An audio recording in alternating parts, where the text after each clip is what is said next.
வணக்கம் நண்பர்களே, நான் உங்க கிச்சா பேசுறேன். தமிழ் மொழிக்கு ஏன் தமிழ் என்று பெயர் வந்தது? கீவாஜாவிடம் தமிழ் மொழிக்கு ஏன் தமிழ் என்று பெயர் வந்தது என்று கேட்கிறார் மகாபெரியவா. மகாபெரியவாலே அதுக்கு பதிலும் சொல்றார். ஒரு மிக சுவாரஸ்யமான சம்பவம். அந்த சம்பவம் பத்தினதுதான் இந்த பதிவு. இந்த பதிவுல இந்த மொழிக்கு ஏன் இந்த பெயர் வந்ததுன்றது மட்டும் இல்லாம கூடுதலா சில சுவாரஸ்யமான தகவல்கள் இருக்கு. அதெல்லாம் இன்னும் நம்ம தெரிஞ்சுக்கிறதுக்கு முன்னால நம்ம சேனலை இது வரைக்கும் சப்ஸ்கிரைப் பண்ணாதவங்க கண்டிப்பா பெல் ஐகான் கிளிக் பண்ணுங்க, சப்ஸ்கிரைப் பண்ணுங்க. மகாபெரியவா பெரும் அருளாளர் மட்டுமல்ல, பெரும் கல்விமான், மாபெரும் சிந்தனையாளர். தன் அந்திம காலத்தில் கிட்டத்தட்ட 96 வயது வரை அவர் படிக்காத நாளே இல்லை என்று கூறலாம். இவ்வளவுக்கும் முதுமை காரணமாக அவருக்கு ஒரு கண் பார்வை சரியாக தெரியாத நிலை.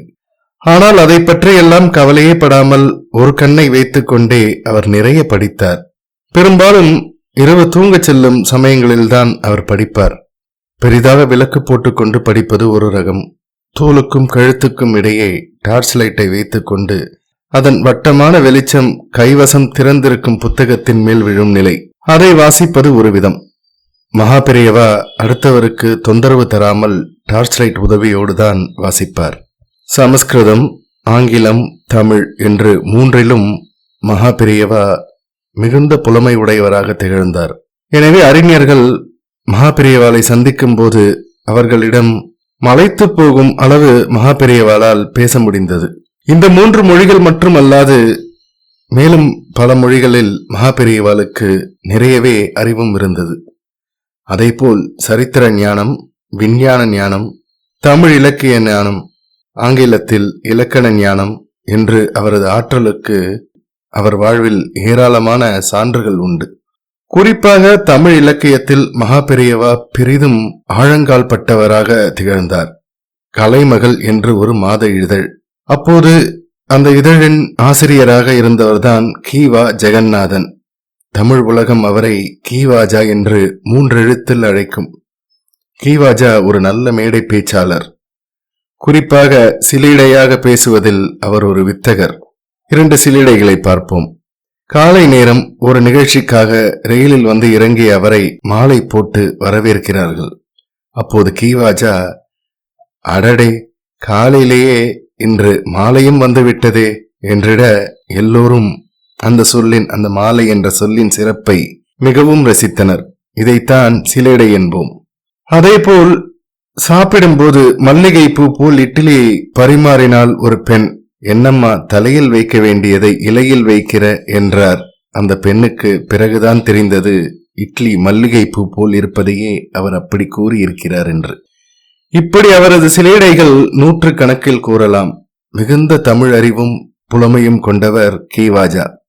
இவர் தமிழ் தாத்தாவான ஊவேசாவின் மாணவரும் கூட. இப்பேற்பட்ட கீவாஜா மகாபெரியவாளை சந்தித்து ஆசி பெற வந்தபோது நடந்த நிகழ்வுதான் தமிழ் மொழிக்கு ஏன் தமிழ் என்று பெயர் வந்தது. கீவாஜாவிடம் தமிழ் மொழிக்கு ஏன் தமிழ் என்று பெயர் வந்தது என்று மகாபெரியவா கேட்கிறார். இந்த கேள்வியை கீவாஜா சற்றும் எதிர்பார்க்கவில்லை. என்ன பதில் கூறுவது என்றும் தெரியவில்லை. தமிழின் சிறப்பை சொல்லச் சொன்னால் 1 மணி நேரம் என்ன, அதற்கு மேலும் கூட பேசலாம். அவ்வளவு செய்திகள் உள்ளன. தமிழுக்கு தமிழ் என்று ஏன் பெயர் வந்தது என்றால் அதை என்னவென்று சொல்வது? உண்மையிலேயே கீவாஜாவிடம் விடை இல்லை. அதற்கு ஒரு விடை இருப்பதாகவும் தெரியவில்லை. எனக்கு தெரியவில்லை, நீங்களே சொல்லிவிடுங்கள் என்று மிகுந்த தன்னடக்கத்தோடு மகாபெரியவாளிடம் சொன்னார். மகாபெரியவா கூறத் தொடங்கினார். நான் சொல்லப்போற பதில் என்னுடைய கருத்து தானே ஒழிய இதை தமிழ் புலவர்களோ அறிஞர்களோ யாரும் சொல்லலை. என் கருத்தை எல்லாரும் ஏத்துக்கணுங்கிற கட்டாயமும் கிடையாது. எனக்கு தோன்றியதை சொல்கிறேன் என்கிற பீடிகையோடு மகாபெரியவா சொல்லத் தொடங்கினார். தமிழின் சிறப்பே ழகரம்தான். வேறு எந்த பாஷையிலும் இது கிடையாது.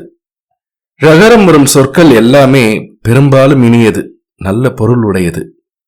மழலை, குழவி, வாழை, யாழ், பொழிவு, வியாழன், சூழல், ஆழி, மேழி, ஊழி, இப்படி ழாழி வரும் சொற்களை வரிசையாக சொல்லிக் கொண்டே வந்த மகாபெரியவா தம்மிடம் இப்படி இனிய தன்மை கொண்ட ழாவை உடையது என்பதால் தமிழ் என்று வந்து விட்டதோ என்று கேட்கவும் கீவாஜாவிடம் பிரமிப்பு. எவ்வளவு ஆழமான பார்வை!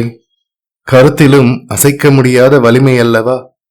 கீவாஜா அந்த கருத்தை ஏற்றுக்கொண்டதோடு இனி நான் பேசும் தமிழ் கூட்டங்களில் இதை எடுத்துச் சொல்வேன் என்றும் கூறினார்.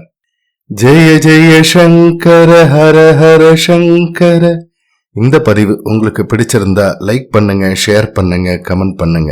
மறக்காம பெல் ஐகான் கிளிக் பண்ணுங்க, சப்ஸ்கிரைப் பண்ணுங்க. நன்றி அன்பர்களே.